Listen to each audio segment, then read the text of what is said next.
തൃശൂർ പൂരം അലങ്കോലമാക്കിയതിന് പിന്നിൽ ബാഹ്യ ഇടപെടൽ ഇല്ല എന്നാണ് ADGPയുടെ റിപ്പോർട്ട്. ബോധപൂർവമായ ഗൂഢാലോചനയോ അട്ടിമറിയോ ഉണ്ടായിട്ടില്ല. ഏകോപനത്തിൽ തൃശൂർ മുൻ പോലീസ് കമ്മീഷണർ അങ്കിത് അശോകന് വീഴ്ച പറ്റിയെന്നും ADGP സമർപ്പിച്ച റിപ്പോർട്ടിൽ പറയുന്നു. എന്നാൽ രാഷ്ട്രീയ ലക്ഷ്യത്തോടെയുള്ള ഇടപെടൽ ഉണ്ടായെന്ന് VS സുനിൽകുമാർ ആവർത്തിച്ചു. റിപ്പോർട്ട് അംഗീകരിക്കില്ലെന്നും ജുഡീഷ്യൽ അന്വേഷണം വേണമെന്നുമാണ് കോൺഗ്രസിന്റെ ആവശ്യം. ഗൂഢാലോചന ഉണ്ടായെന്ന് ആവർത്തിച്ച് പാറമേക്കാവ് തിരുവമ്പാടി ദേവസ്വങ്ങളും രംഗത്തെത്തി. ഉമേഷ് ബാലകൃഷ്ണൻ ചേരുന്നു വിവരങ്ങളുമായി. ഉമേഷ്, ഇപ്പോൾ CPIക്ക് ഗൂഢാലോചനയുണ്ട് എന്നതിൽ തർക്കമില്ല.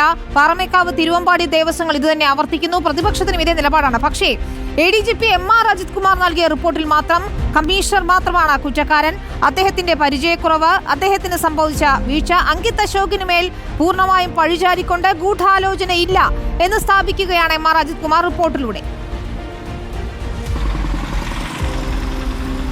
തീർച്ചയായും അത്തരമൊരു റിപ്പോർട്ടാണ് MR അജിത് കുമാർ ഇന്നലെ രാത്രിയോടുകൂടി സമർപ്പിച്ചിരിക്കുന്നത്. അങ്കിത് അശോകിനെ കുറ്റം ചുമത്തുമ്പോഴും അദ്ദേഹത്തിന് തുടർ നടപടികൾ സ്വീകരിക്കാത്ത രീതിയിൽ അദ്ദേഹത്തെ സേഫ് ആക്കിക്കൊണ്ടാണ് ഈ റിപ്പോർട്ട് സമർപ്പിച്ചിരിക്കുന്നത്. പൂരം കുളമാകുന്നതിൽ ബാഹ്യ ഇടപെടലോ ഗൂഢാലോചനയോ അട്ടിമറിയോ നടന്നിട്ടില്ല. ഇതിൽ നടന്നത് അങ്കിത് അശോകിൻ്റെ പരിചയക്കുറവ് മാത്രമാണ്. ഒരു സ്ഥലത്ത് പ്രശ്നമുണ്ടായപ്പോൾ അങ്കിത് അശോക് അത് പരിഹരിക്കാതെ അത് കൂടുതൽ വഷളാക്കുന്ന രീതിയിലുള്ള ഇടപെടലാണ് ഉണ്ടായത്.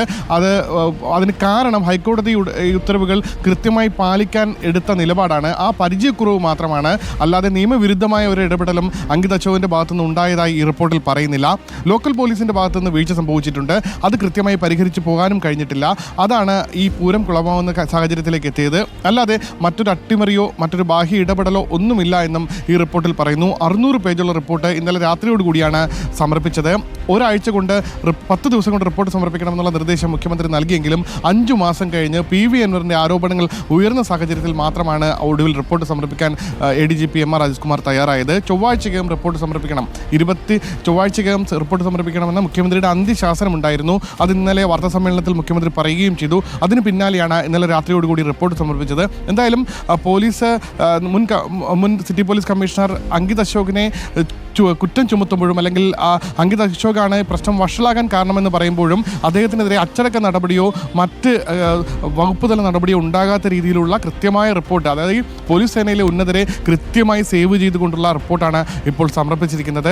അങ്കിത് അശോകിൻ്റെ പരിചയക്കുറവാണ്, അല്ലാതെ നിയമവിരുദ്ധമായോ നിയമപ്രവർത്തനങ്ങളോ കൃത്യമായി പാലിക്കാതിരുന്നതല്ല കാരണം. അത് കൂടാതെ അദ്ദേഹത്തിൻ്റെ പരിചയക്കുറവാണ് അതിന് കാരണം. ഹൈക്കോടതി നിർദ്ദേശങ്ങൾ കൃത്യമായി പാലിക്കാൻ കർക്കശമായ നിലപാടുകൾ സ്വീകരിച്ചു. അതാണ് ഈ പ്രശ്നങ്ങൾ വഷളാവുന്നതിലേക്ക് നയിച്ചത് എന്നാണ് അങ്കിത് അശോകിനെ സേവ് ചെയ്യാൻ വേണ്ടി ഈ റിപ്പോർട്ടിൽ ഉൾപ്പെടുത്തിയിരിക്കുന്ന കാര്യം. എന്തായാലും 600 പേജുള്ള റിപ്പോർട്ടിൽ മറ്റ് ചില പരാമർശങ്ങളുണ്ട്. അക്കാര്യങ്ങൾ കൂടി ഇനി പുറത്തേക്ക് വരാനുണ്ട്. വിനീത, ശരി, ഏതായാലും റിപ്പോർട്ടിന്റെ പൂർണ്ണ രൂപം പുറത്തു വരേണ്ടതുണ്ട്.